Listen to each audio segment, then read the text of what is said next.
It is Dukes and Bell. Robb Tribble in today for Mike Bell. And let's talk to our skipper. We love Brian Snitker, who joins us here on the waitforward.com hotline. Snit, first of all, the series in Philly, man, I mean, it was tough. They were playing great ball. We went in there, the rain out. I don't know if it helped or not, but it was a good way to get a series win. Yeah, it was. I mean, it was new coming in. You know, they've been playing really well, as we had also, and it's always going to be tough in there. I mean, that's a rough place and tough place to go in and play, especially against that club. So, you know, the guys came back. They held it, you know, stayed with it yesterday. It was a really good pitching matchup from both of those guys, and fortunately, we came out and had the big 10th inning to take the series. So it was good. I mean, it was a good series. We played some good baseball. Got a tough weekend coming up right now. All right, Snit, I want to ask you about Spencer Strider. Now, you remember when Nolan Ryan was coming up, the Mets didn't really think enough of him to make him a starter. He was kind of relegated to the bullpen. He had issues with control, this, that, and the other. Spencer Strider is a young pitcher, is more polished than that, but he has struggled. What does it take for him to learn the art of grinding through a ball game? I've had conversations with Tom Glavine about that, and that can be a gratifying start for a pitcher when you actually have to grind through a start. How do you learn how to do that? Well, you know what? You experience it. That's how you learn it. I mean, people can talk about it. I'm sure, you know what, when, you know, these guys are getting a whole lot of help from a lot of outside sources. But the way they get through it is to experience it. And, you know, Spencer had a tough couple of outings. You know, to his credit, he stays the course, stays consistent, keeps working. And a start like that the other day ought to just hopefully gets him back going. But, you know, the only way to do that is to experience it. People can talk to guys about it, but until they've experienced it, they really don't know what to do. But after they experience it, they handle it, they're all the better for it. Do you think he needs a third pitch, the changeup, when the slider's not working? They can sit fastball. You've heard people say that. What are your thoughts on that? No, I think, you know, he has the third pitch, the changeup, and you know, it's a good pitch. He works that in. I think it's definitely really good for him. And you know what? It'll come with time, and the more he gets out, this kid's not a finished product. I mean, he's young. Yep. He's, you know, it's his first full year to be a major league starter. There's a lot of things that, you know what, he's going to learn. I mean, by going out there every fifth day and taking that ball, he's going to learn. He's got a good feel for all three of his pitches. He just, you know what, and as he throws that change up, it's going to end up being a really good pitch for him.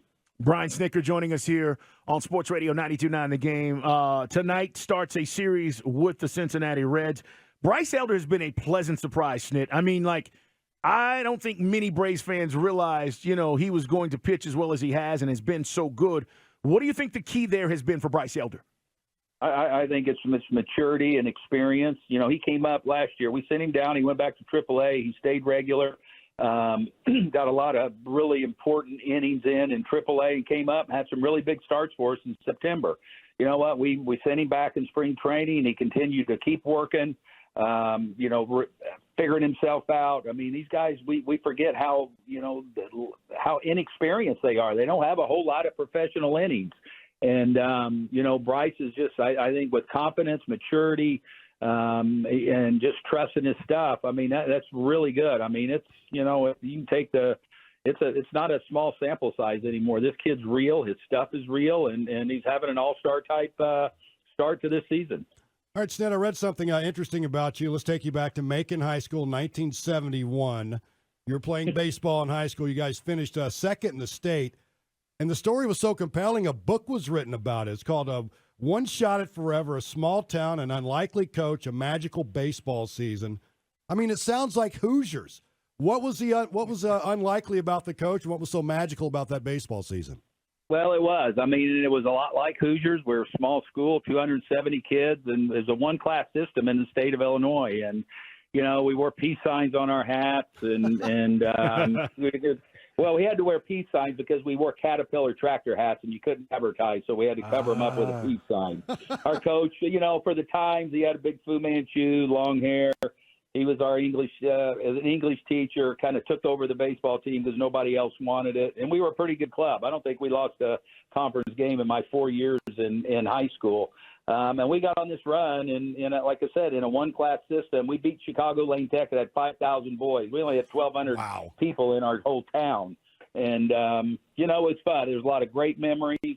I know they got a hold of it. They talked about making a movie out of it, and Chris Ballard got a hold of the story, a Sports Illustrated writer, and went to Macon, met the guys, and I think he kind of fell in love with all the guys. And then the more he learned, the more he wanted to tell our story. And I learned a lot reading the book because I was 15 years old and living it, so I didn't know a lot what was going on. So, it is a cool story. It's a great read, and it's good. It's a lot of great memories. Yeah, interesting story, Snit. Brian Snitker, guys, our manager of our Atlanta Braves. Braves take on the Reds starting tonight here on Dukes and Bell. Snit, I don't know how big you are in analytics. Like, I wonder, because you push the right buttons, okay? I mean, whether it's moving guys in the lineup, whether it was Ben Olsen or Ozzie or Harris, it doesn't matter. But it's been that way, and I wonder how much you rely on analytics, or do you just go by feel? Like, I feel like this is the right move. Like, hey, I'm going to go with my gut. I do that a lot because I'm not smart enough to figure out all the analytics.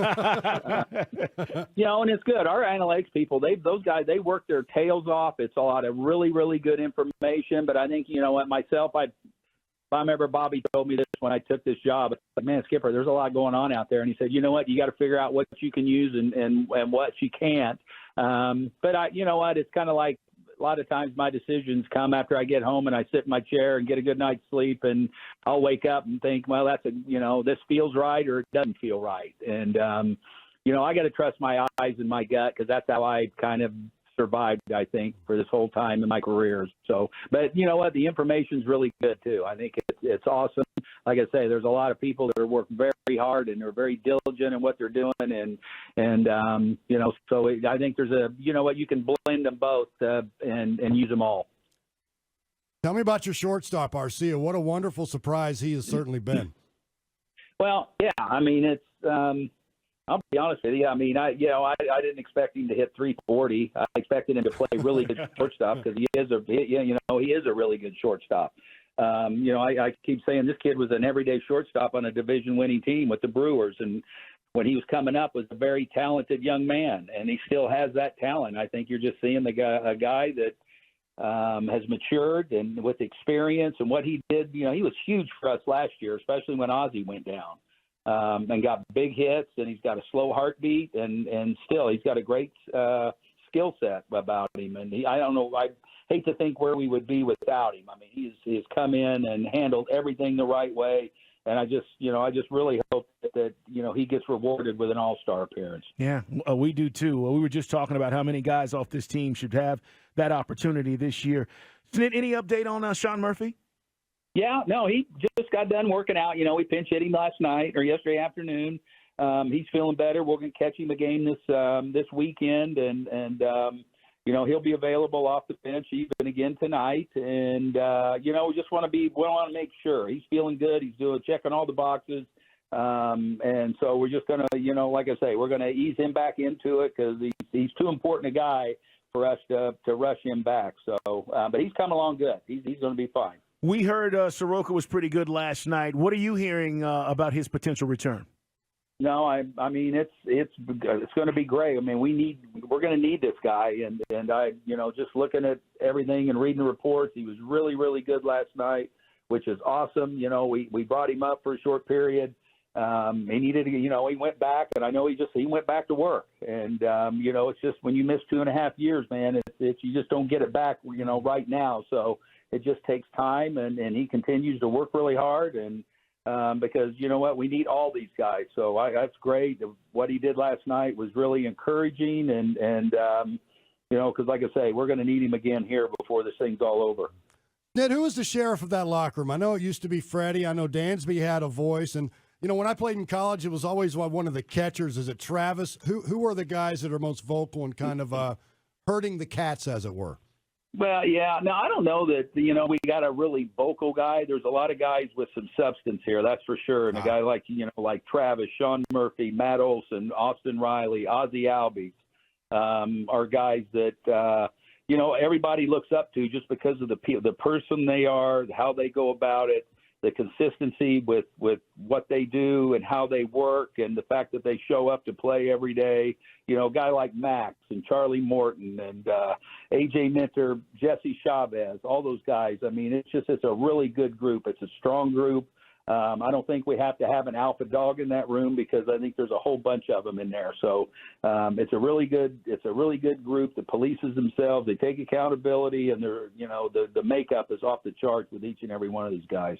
We're talking with Brian Snitker, guys, manager of our Atlanta Braves. Snit, I'm friends with Eric Young and Wash. They love you. Can you talk about your relationship with these guys? And they talk about you, and there's something special about the friendships that happen with your guys on your staff. And I'm curious to know your relationship with those guys as they, rant and rave about you. Well, utmost trust in all those guys. I mean, I talked about them. It's like, these guys this staff here, they're a bunch of rock stars. I mean, they're, you go through and I go and I look at across the diamond a lot of times. I don't know who anybody is.